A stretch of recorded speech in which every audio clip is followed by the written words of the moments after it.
Iran अब अपने बंदरगाहों पर अमेरिकी नौसैनिक नाकेबंदी से बचने के लिए पूर्व की ओर रुख कर रहा है। एक वरिष्ठ ईरानी व्यापार अधिकारी ने कहा कि तेहरान पाकिस्तान के कराची और ग्वादर को ईरानी सामान को दूसरे बाजारों में पुनः निर्यात करने के केंद्र के रूप में इस्तेमाल करने की संभावना तलाश रहा है। पाकिस्तान ईरान को जरूरी उत्पाद और औद्योगिक सामग्री दे सकता है। ध्यान दें, पाकिस्तान अमेरिका ईरान के बीच मध्यस्थता कर रहा है और कुछ लोग इस्लामाबाद के संभावित दोहरे खेल की आलोचना कर रहे हैं। अगर ये प्रस्ताव लागू हुआ तो पाकिस्तान पर वॉशिंगटन का राजनीतिक दबाव या द्वितीय प्रतिबंधों का खतरा हो सकता है। चर्चा के लिए स्टूडियो में i24 न्यूज संवाददाता बिलाल सलादीन मौजूद हैं। बिलाल, इसका असल में क्या मतलब होगा? सामान पाकिस्तान की सीमा पार करके वहां से बाहर जाएगा, लेकिन पाकिस्तान के लिए इसे सच में होने देने का क्या जोखिम है?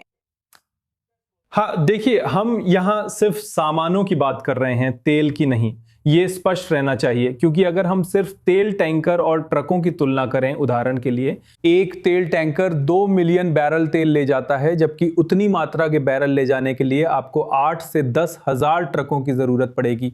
तो ये पूरी तरह से सिर्फ सामानों की बात है और ये पूरी चर्चा के लिए बहुत महत्वपूर्ण है, क्योंकि अमेरिकी गैर सैन्य गैर तेल सामानों के साथ अलग तरह से व्यवहार करते हैं बनिस्बत उन सामानों के जो वास्तव में ईरानी शासन की मदद करते हैं। तो पाकिस्तानियों को द्वितीयक प्रतिबंधों का जोखिम उठाना पड़ रहा है, बिल्कुल, लेकिन हम पूरे पाकिस्तान देश की बात नहीं कर रहे हैं, बल्कि पाकिस्तानी बैंकों और कंपनियों की बात कर रहे हैं। और बिल्कुल, वॉशिंगटन के साथ राजनयिक संबंध भी गंभीर रूप से प्रभावित हो सकते हैं। ये पाकिस्तान में कोई मामूली बात नहीं है। उदाहरण के लिए अमेरिका उन्हें IMF ऋण में मदद कर रहा है, वे उन्हें आतंकवाद विरोधी गतिविधियों में भी मदद कर रहे हैं और निश्चित रूप से दोनों देशों के बीच रक्षा संबंध पाकिस्तान के लिए बहुत महत्वपूर्ण है। और हमें यह भी याद रखना चाहिए कि ईरानी सीमा और ग्वादर तथा कराची के बीच की सड़क भी इसी बलोचिस्तान क्षेत्र से होकर गुजरती है, चाहे वो ईरान में हो या पाकिस्तान में, जो एक अलगाववादी क्षेत्र है जो हमेशा से ही बहुत समस्याग्रस्त और सुरक्षा के लिहाज से संवेदनशील रहा है। और ये एक और जोखिम है। और अंत में, लेकिन पाकिस्तान के लिए इस समय सबसे महत्वपूर्ण मध्यस्थ का मुद्दा है। पाकिस्तान चाहता है कि मध्यस्थ निष्पक्ष हो। अगर अमेरिकियों को लगे कि ये बहुत ज्यादा हो रहा है और वे वास्तव में ईरानियों को उनकी नाकेबंदी को दरकिनार करने में मदद कर रहे हैं, तो फिर अमेरिकियों के साथ एक अलग स्थिति होगी और वे इस पूरे मध्यस्थता के मामले में कैसे आगे बढ़ेंगे, ये अलग होगा। बहुत सारे जोखिम हैं। तो बालिग, अगर पाकिस्तान इसको आगे बढ़ाता है तो वास्तव में उसके लिए क्या फायदेमंद होगा? इसके क्या फायदे होंगे? सबसे पहले, उदाहरण के लिए ग्वादर पोर्ट ने 2025 में सिर्फ 8,400 यूनिट्स या कार्गो ही संभाले हैं।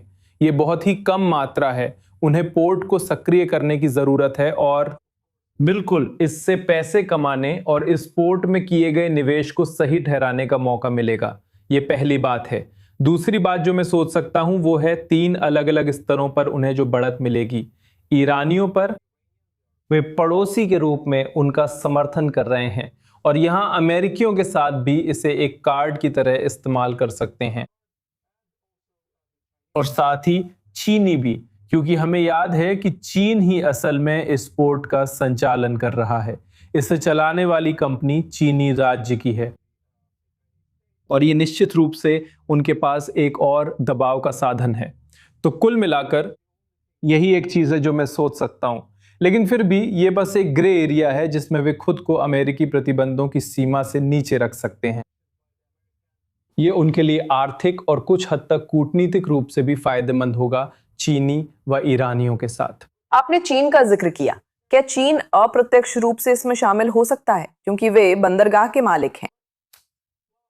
देखिए, चीनी कंपनी के पास आखिरकार ये विश्वसनीय इनकार की गुंजाइश है, क्योंकि वे इस पर आंखें मूंद सकते हैं, जबकि पाकिस्तानी फर्में, ठेकेदार, बैंक इसे संभव बनाते हैं।